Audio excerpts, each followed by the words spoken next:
নমস্কার বন্ধুরা, আশা করি আপনারা সবাই ভালো আছেন। আজকে তিয়াশা আর্ট অ্যান্ড ট্রাভেলের পক্ষ থেকে আমরা আবার একটি নতুন জায়গায় যাচ্ছি। আপনারাও চলুন আমাদের সাথে, দেখুন, অবশ্যই ভালো লাগবে দেখে।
আজকে আমরা চলে এসেছি নৈহাটি মাদ্রাল সাহিত্য হনুমানজির মন্দিরে।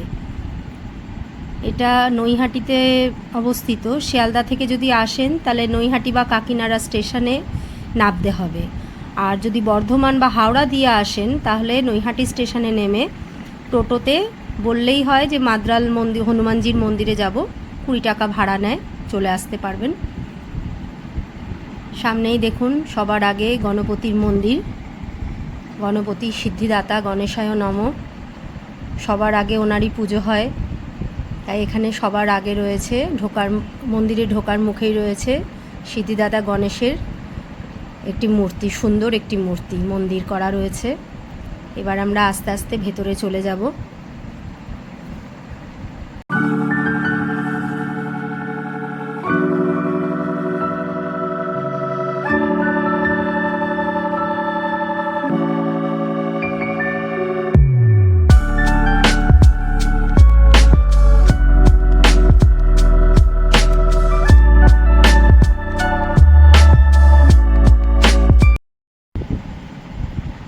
আমরা চলে এসেছি সাহিত্য হনুমানজির দর্শন করতে।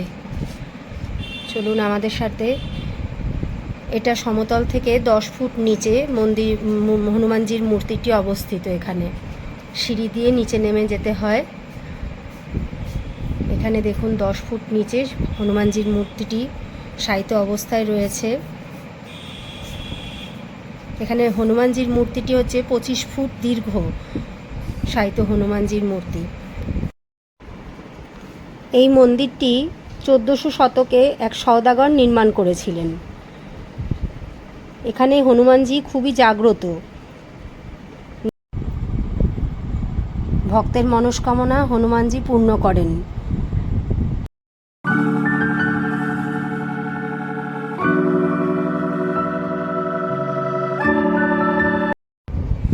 এবার আমরা সিঁড়ি দিয়ে নিচে নেমে গেলাম বজরংবলীকে দর্শন করার জন্য।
এখানে দেখুন একটি রাম সীতা লক্ষণের মন্দির রয়েছে।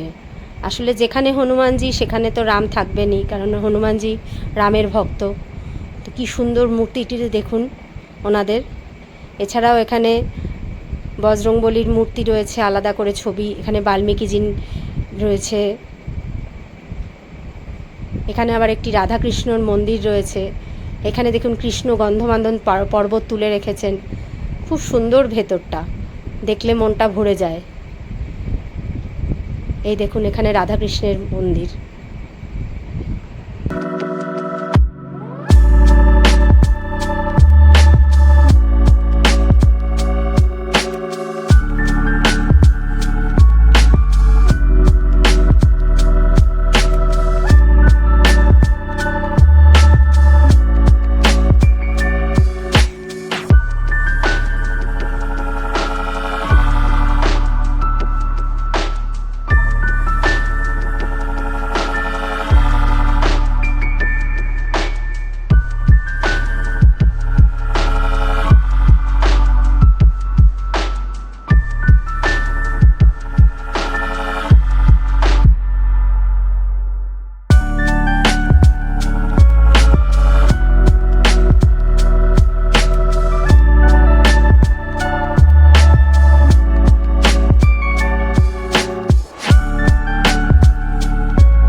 রাস্তা দিয়েই আমরা অন্নপূর্ণা মন্দিরের দিকে চলে যাচ্ছি।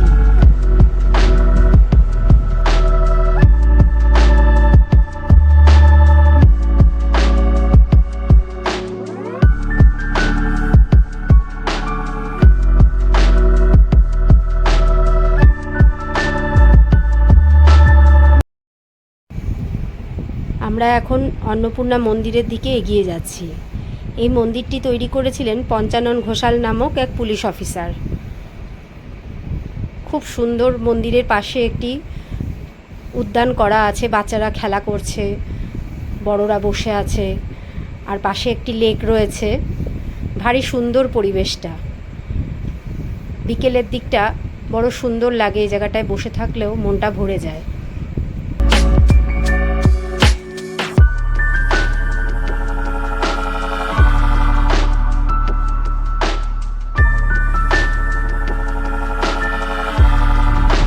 যেখানে মা অন্নপূর্ণা আছেন সেখানে বাবা ভোলানাথ তো থাকবেনই। দেখুন কি সুন্দর একটি শিবলিঙ্গ রয়েছে এখানে।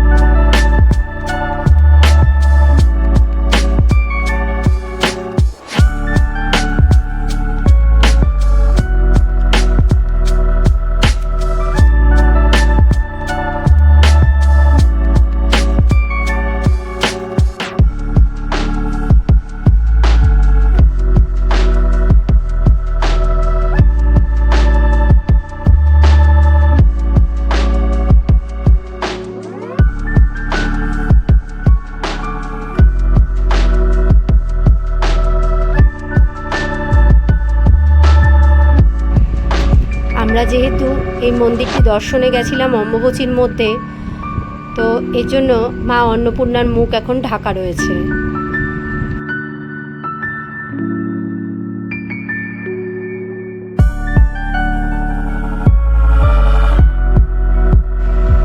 মন্দিরের চারিপাশের প্রকৃতিটা দেখুন কত সুন্দর লাগছে।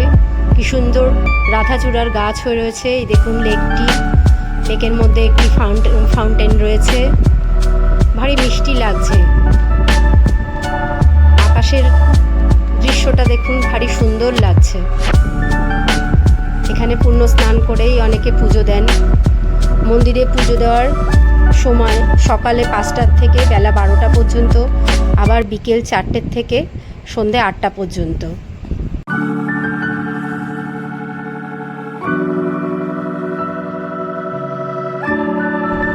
চলুন, আজকের মতো মন্দির দর্শন আমাদের সমাপ্ত হলো।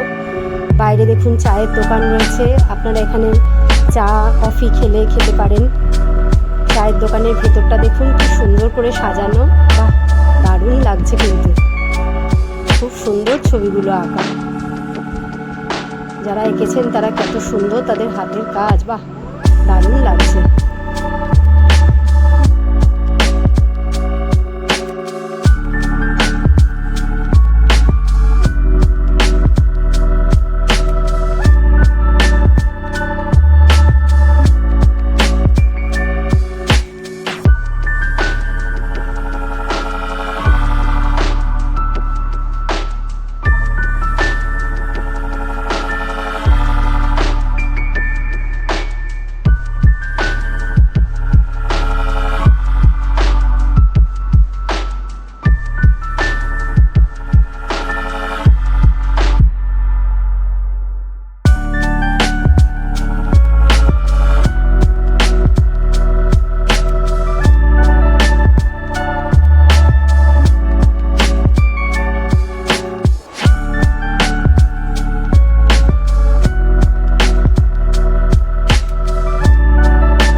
চলুন এবার তাহলে ব্লগটা শেষ করা যাক।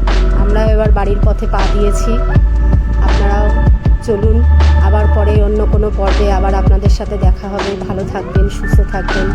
আর যদি ব্লগটি ভালো লেগে থাকে তাহলে একটা লাইক করবেন, কমেন্ট করবেন, শেয়ার করবেন, আর সাবস্ক্রাইব করে আমাদের পাশে থাকবেন, আমাদেরকে এগিয়ে নিতে চেষ্টা করবেন। নমস্কার বন্ধুরা।